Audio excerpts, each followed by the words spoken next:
Hey, I'm Eric, I'm an alcoholic, but you probably already know that if you are seeing this video or hearing this message.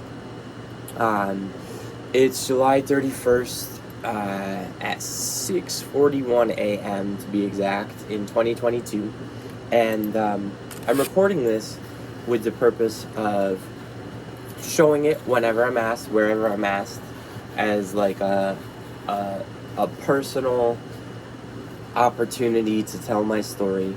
Um, wow. Yeah, I'm having candy at 6 in the morning, by the way. I've been up for a little while because I've been asleep for a little while.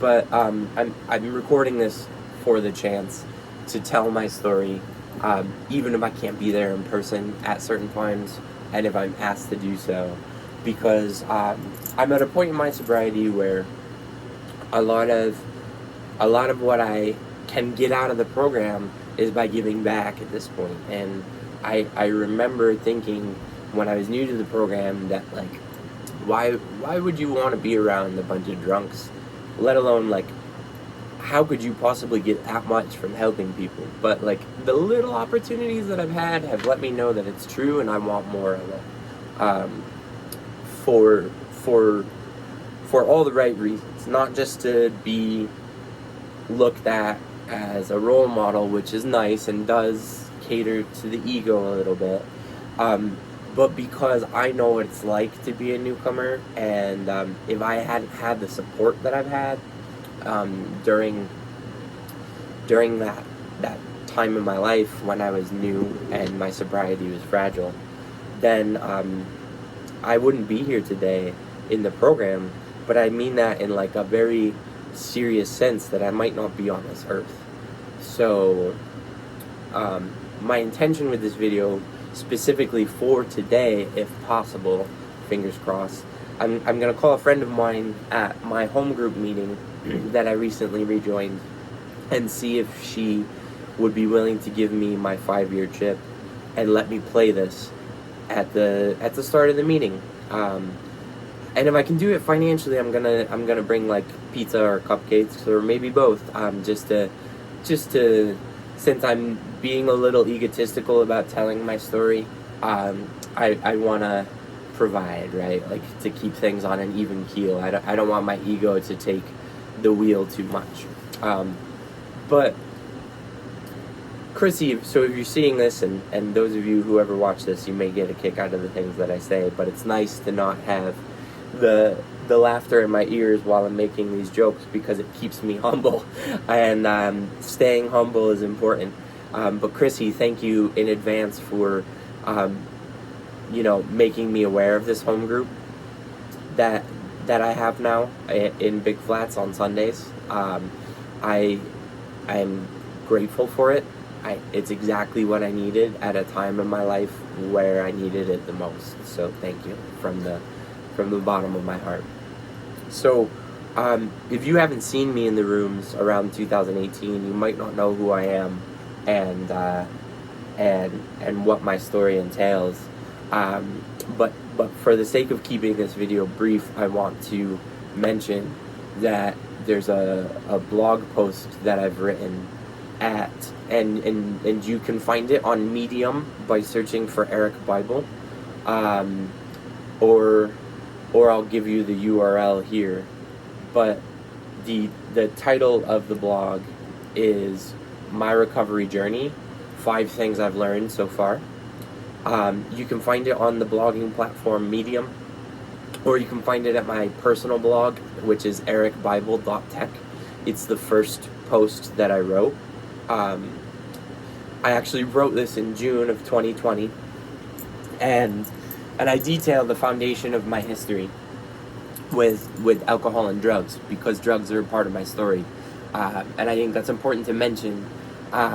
So this may not connect with all of you, but I know there are some of you out there who are on the same wavelength as me, where alcohol was your drug of choice, but other drugs came into your life in some way, shape, or form, and you found that maybe they were just as enjoyable as alcohol, or maybe they helped you continue to drink more which is the both apply to me at certain parts of my history. So yeah, I can't deny that drugs are a part of my addiction. They are not the main part in the way that that others may get more out of Narcotics Anonymous, but I think it's great that we have a companion program in Narcotics Anonymous, and I do go to some NA meetings from time to time if I have a craving or if I just have the availability, because it applies to me, and I think that it's a very wholesome message that they can deliver as well. So don't be ashamed if that's a part of your story. I just want to say that from the start. But because I have that blog there, I'm not going to give you a step-by-step detail of all of the transgressions that I've made, all of the mistakes that I've made. But drugs are a part of my journey, and legal problems are a part of my journey. And I think that's true for a lot of folks, especially in this day and age, and especially if you're around my age or even younger, because I'm in mid-30s, and there's a pandemic of a different kind going around when it comes to hard drugs, and this area of the southern tier, and I don't think there's an area that hasn't been touched by fentanyl these days, and it's a shame. It's a shame. So the more people that I can reach with this message, the better is my opinion. So if that part of my story doesn't apply to you or anything else, feel free to take it or leave it. I'm not offended by that if my message doesn't connect in that way, but I know that it will with some of you. And then, there's legal troubles, mostly DUIs. I had a little bit of an embarrassing conflict with a police officer that thankfully wasn't as violent as it could have been, but was charged with threats of violence from both sides. And I laugh now, but it's really not funny. I can thank drugs for that one, mostly. But alcohol, as we all know, was involved. So that blackout power that you think you have, So I'm no stranger to the criminal justice system. So also incarceration is a part of my journey, and thank God that I was graced with the opportunity to have a job that allowed me the expensive lawyer that got me out of state prison time for my third DUI and got me out of felony charges. None of my DUIs were ever as tragic as they could have been in terms of accidents or violence or traumatic experience with arrests or anything like that. So I knock wood and thank my higher power for that every day. But they exist, and my incarceration was even not, it was the least severe it could have been because of the privileges that I had at the time that it all went down in 2017. So you can read through the first 3 years of my sobriety if you're so interested. But as of today, I have 5 years, 1 month, and 6 days, and however many seconds, minutes, and hours are stringing together as the time goes on. And so what have I done since the blog? There was a lot of stuff that I talked about in my personal life in terms of goals that I have for myself. I'm still happy to say that I've met some of those goals in small ways.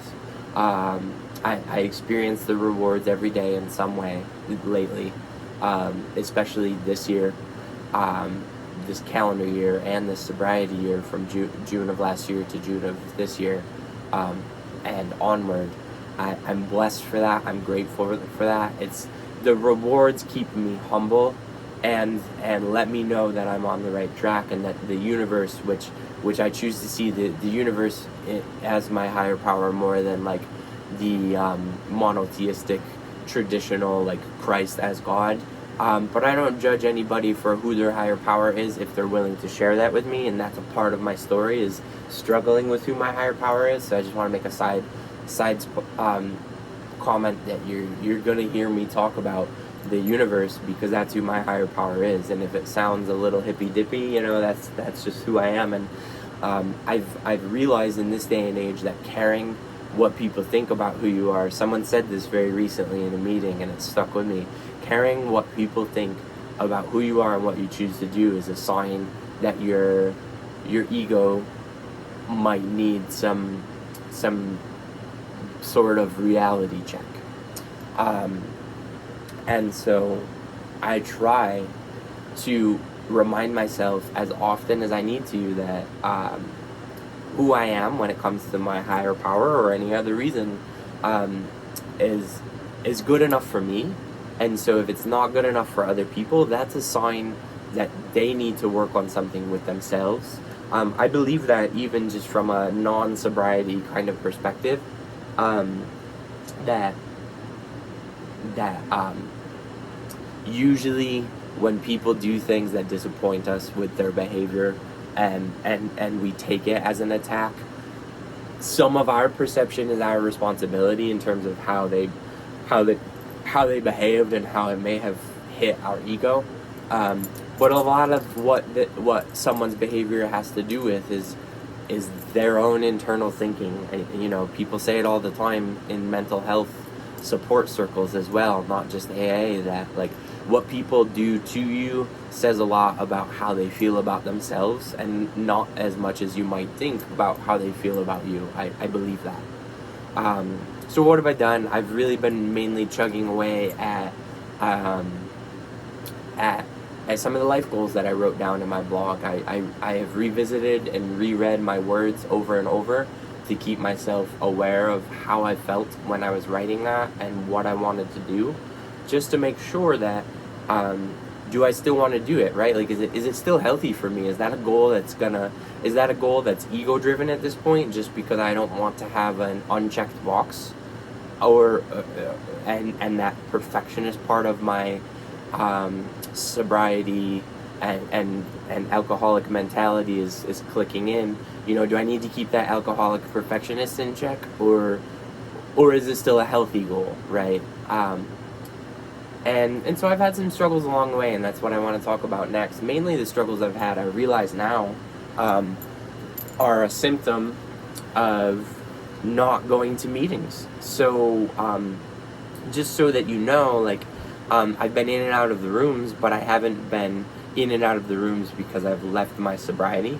I thought that I had a better check on my sobriety than maybe I did at times, in terms of like my emotional sobriety. It wasn't always there, but at least my abstinence has been, and I'm feeling very emotionally supported and clear at this time.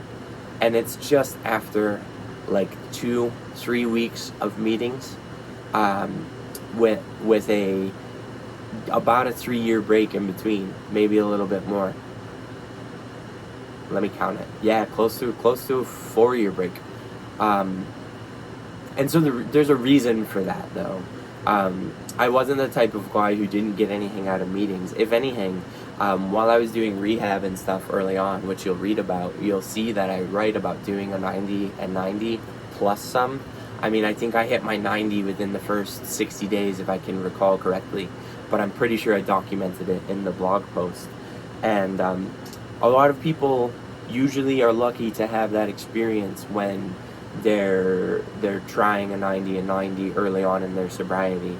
And those that don't, it's my opinion that those that don't are not changing it up enough, in the sense that a 90 and 90, in my opinion, and the way that I was suggested to do this from my counselor and the people that I saw as sobriety role models before I had an official sponsor, they said, don't just go to the same meeting for 90 days in a row, or 90 weeks in a row, or however you choose. Well, it has to be days, 90 meetings in 90 days, sorry.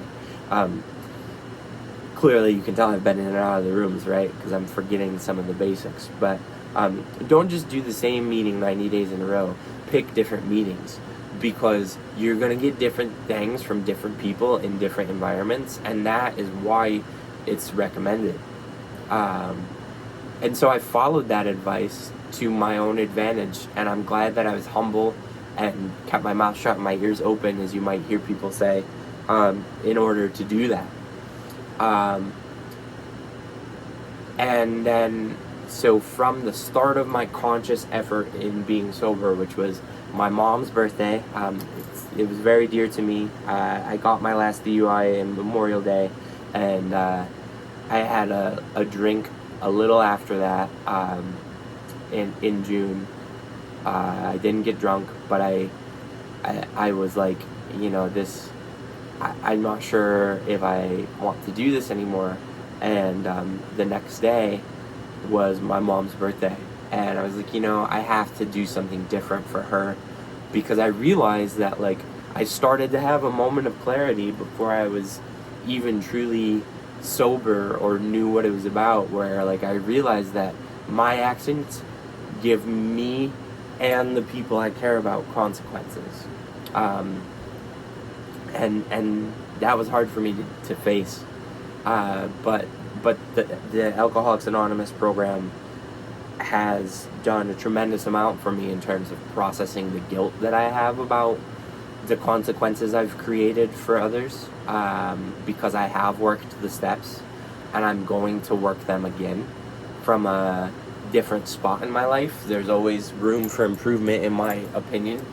We do say progress, not perfection, but if I can't be perfect, I should say, I'm gonna try to get as close as possible, which is probably a reflection of my ego and also my alcoholic mentality.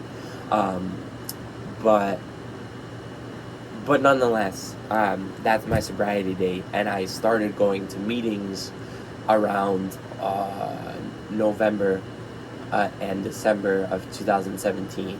And I didn't stop. I went to as many meetings as possible, as many days as possible, all the way up until my guilty conviction and incarceration, which started, I was convicted of my third DUI at misdemeanor levels for, and there's details that you can ask me about as to how I got so lucky, for a mandatory minimum of 1 year in immediate work release with the county of Lehigh County, the facilities in Bethlehem, Pennsylvania, and that was April 13th of 2018, and I had to report to the Allentown courthouse, which is Lehigh County courthouse, a week later, which was a Friday, 4/20. Yeah, talk about coincidences, right? Because marijuana is a part of some of my drugs of choice. So, like, wow, if that's not the universe slapping you in the face. Anyways, when I started incarceration, I was very concerned about a lot of things. What was life going to be like? I just lost my high-paying professional career because I couldn't travel for work, which was a requirement. So there's some consequences financially and to your pride when you think you have the career you're going to retire from, and your actions wind up taking that away from you. Like, man, that was hard. That was really hard, but I'm here to tell you I got through it, and I'm so glad it happened, truthfully. And so, I've had some struggles throughout, but the reason I tell you that part of my history is, when I wrote the blog, I wasn't going to meetings, and that was because in the incarceration facility that I was in, I was able to leave to go to work, and I immediately found a job at a local fast food restaurant that I had to take public transportation to, and it was the distance of, like, traveling from, like, maybe Southport to, like, the Big Flats or East Corning area, maybe even, like, Market Street in Corning, and so it was like a 90-minute bus ride, plus a 2.5 mile walk to and from the bus stop. And I only had 2.5 hours of wiggle room from the facility to get my transportation sorted out and get to work on time and get back to the facility on time before they violated me and pressed charges for felony escape. So, like, talk about daily stress. Wow. So there were small-scale service members in the AA community in Lehigh County who would visit the facility, but they were mainly serving a portion of that facility that was in the facility for either state prison parole reasons. When people are incarcerated in that area and don't have an address, maybe in their original home location or in that area location, but they've done their max sentence from a prison time perspective, they have no choice but to go to work release until they find work and get a permanent or at least semi-permanent, halfway home, whatever kind of address in the community. But then there's others from the county jail system that can earn the work release privilege, and before they can go job hunting from the work release facility, they have a few boxes to check in terms of treatment programs or soft skills education requirements like anger management, stuff like that. So the service members in our program and in that community were mainly focusing on those folks. So I didn't have the privilege to always get to those meetings. I think I went to less than a dozen. So maybe at best I did one a month, maybe maximum. But I would like to say from recollection it was closer to like 3 to 6, to be honest. And you know, I was really sad about that, but I was scared at first about how I would deal without it. And when I realized I could survive without it and not feel temptation and pass my drug tests, what a rewarding feeling that was. But it gave me the false confidence that I didn't need it when I got out. And so I didn't get back into meetings soon enough. I was given permission by my probation officer in Lehigh County, thankfully. So talk about more rewards. I was given permission to move back to New York. So I'm talking about some of the benefits as well as the struggles as I answer this question I've given myself. But when I got back to New York, it was late July it was early July. I was visiting, and I told my probation officer that I'm not coming back to Pennsylvania, take it or leave it, which was kind of risky. But I was a little more elaborate in why I was doing that, because I couldn't find professional work, which was a lot of my skill set before I took the fast food job. And I also couldn't find food service work in the community that I was living in. But I have a lot of connections here because I'm a local boy to the Southern Tier and Corning specifically. And so I said, it just makes sense. It's where I got most of my sobriety time in terms of meetings and connections, from a sobriety perspective, but also from just a social perspective. And so when I got here in 2019, the summer of 2019, and got the blessing from my probation officer to stay here, my immediate goal was the job hunt. And if I was a little more humble and willing and went to meetings and talked about my story through incarceration and stuff while it was fresh, you know, I wish that I did, but I can't go back and change it. Maybe I could have helped someone sooner who was new, and I feel a little guilty about that. But also, it would have been self-serving, I'm sure of it, because the opportunities that have come to me since I started going back to meetings and decided that I was willing and it was necessary to ask for help are tremendous. So hindsight's always 20/20 though, and I didn't prioritize meetings once I got back to the area, even though I told my sponsor that was a goal that I had. And then of course the pandemic hit, and so this is where some of the struggles come in. Some of them you may know of from being impacted by the pandemic, and others are more unique to me. But the first struggle was that this area is not very tech driven, and therefore because I wasn't involved in meetings as quickly as I could have been, I wasn't sure who all to contact about remote meetings, and it was hard to find for me online. And I was also resistant to remote meetings because part of my reason for using and abusing substances is as a bad coping mechanism for stress and anxiety and other negative emotions.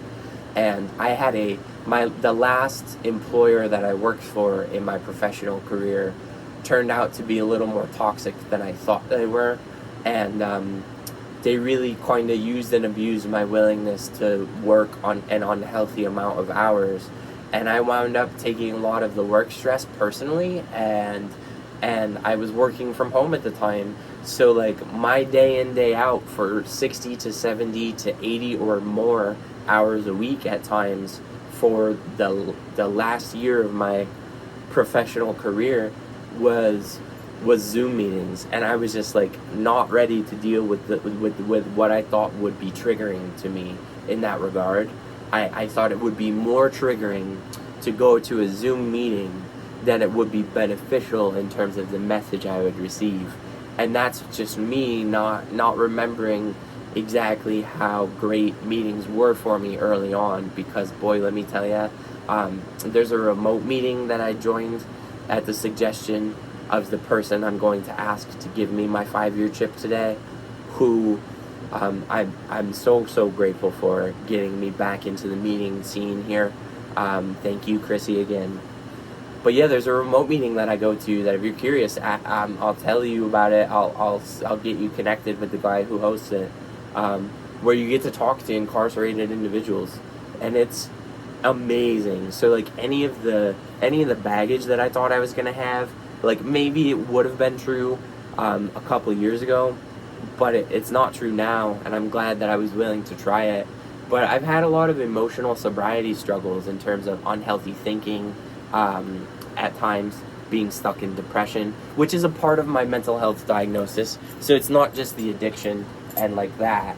And I gotta be transparent about that, because like I'm a proponent of using medications as prescribed, and medicine also has helped me pull out of depression. But I've had struggles with my self-confidence and my imposter syndrome about my professional skills, and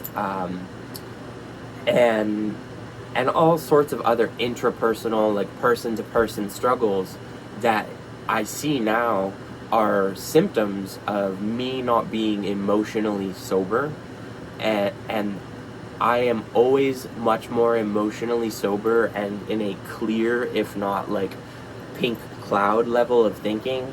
And if you don't know what pink cloud is, talk to me about it.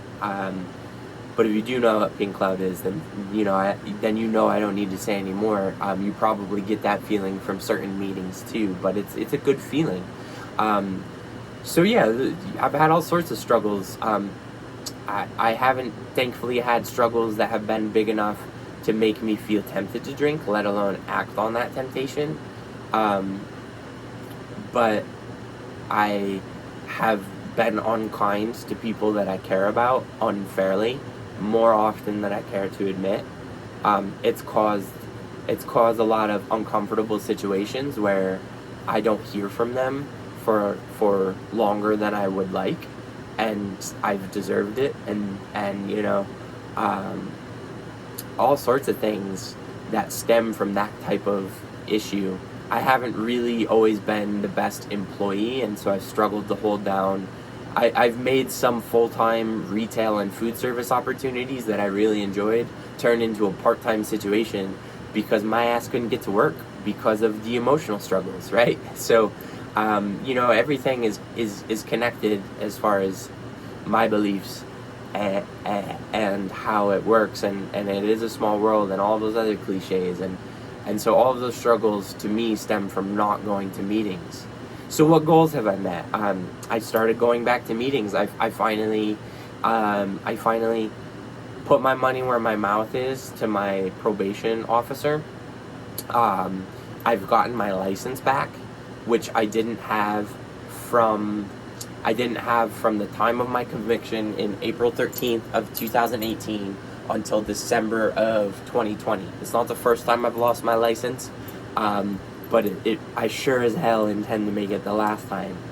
Obviously, I know there are circumstances that will unfold that I can't control, but if there's a conscious decision that I can do to prevent that, it would be to stay sober. So those are two main goals that are relevant to the program, but there's other life goals. You know, I've I've started dating in a more healthy way, which I didn't think was possible for me. I've become more confident in my self-image and the way that I dress and who I choose to be, and the level of radical honesty and transparency that I bring to every relationship is something that I aspired to do, and I'm doing it. I have to stay humble about it and not like inflate my ego, but I would like to say that I've been humbled recently by starting to get interviews for professional jobs, which is not something I ever thought I would do until I earned my computer science degree.